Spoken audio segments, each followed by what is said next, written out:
Sawa chombo kimesukwa na maji, sawa chombo kimesongwa na upepo mkali, usilie mwamshe, yupo chomboni. Nguvu yangu ni kwamba yupo chomboni, ujasiri wangu ni kwamba yupo chomboni. Yesu ambaye upepo na mawimbi vinamjua, Yesu ambaye ana mamlaka juu ya bahari, yeye ambaye upepo na mawimbi vinamjua, Yesu ambaye ana mamlaka juu ya bahari.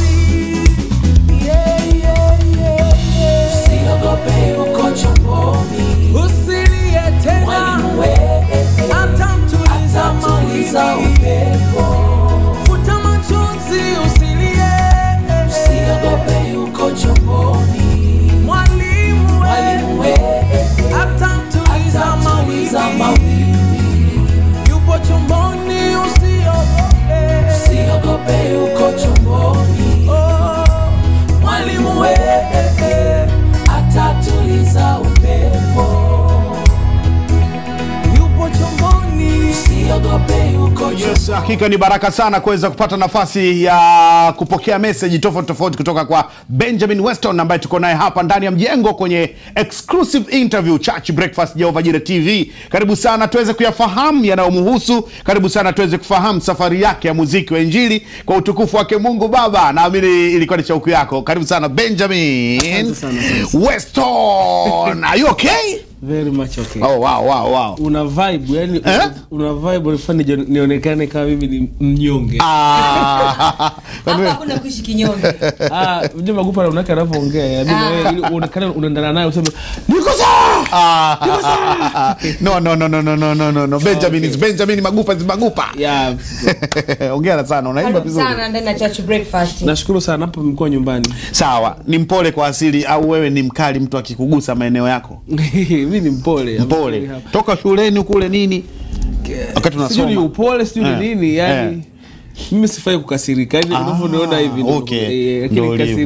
Okay. Sawa, mmezaliwa wangapi nyumbani? Wanne. Wewe wanne. Yani wa kike wangapi wa kiume wangapi? Wote wa kiume. Hamna dada. Na madada huko kwa mdogo wakubwa nini ndio maisha. Kwenye tumbo moja wote wanaume. Safi sana.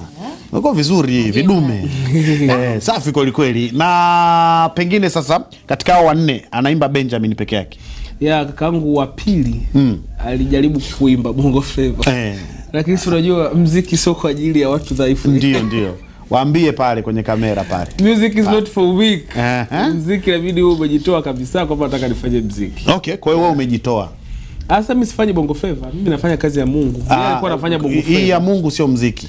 Ni muziki lakini muziki ni chombo tu kinachotumika na Mungu kudeliver message. So 100% unafanya ulichoagizwa na Mungu kufanya.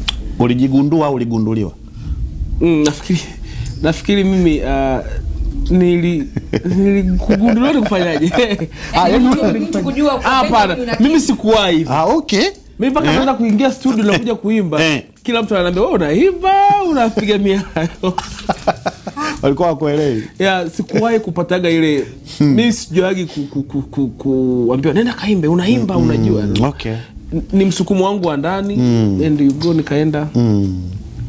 Sawa, ni nzuri. Na mara yako kwanza sasa ile kuingia studio una record, unaingiza sauti yako, uko na producer na nini, unakumbuka moment zilivyokuwa? Nakumbuka kwanza nilikuwa nimefunga.